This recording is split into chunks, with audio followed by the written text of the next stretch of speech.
This is Scott the Fix-It Guy with a really easy way to cure a dryer that's taking way too long to dry.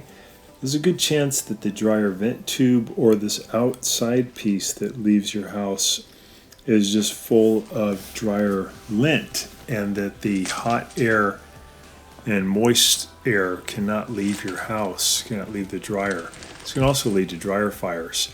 This is a rodent type of screen that we recommend you do not use because these tend to fill up with lint. This one's about 98% occluded, meaning that only about 2% of the heat and moisture can leave. So I'm going to be removing this and then cleaning it and then putting it back. But I'm going to recommend to the homeowner to actually change it to a different type of a piece that leaves the house. So here it is again. This is a bird and rodent guard, and look how bad that is. I mean, basically no air is able to leave.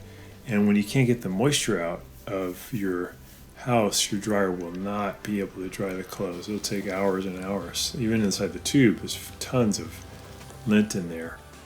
So I used my lint tool and I got all that out of there. I cleaned up the vent, got it nice and clean. But again, I'll recommend that they change it. Here's all the lint that come out. So these are the ones you don't want to use. These have a screen and they're designed to keep out birds and rodents, but you really don't need that. There's another type that works much better. This one is probably the worst because it has all kinds of things obstructing the airflow.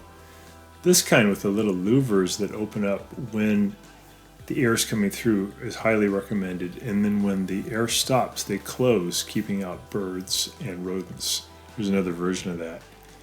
So I hope that's been helpful to you. After cleaning it, I think your dryer is going to be working as good as new again. So thanks so much for watching, and please subscribe when you get a chance.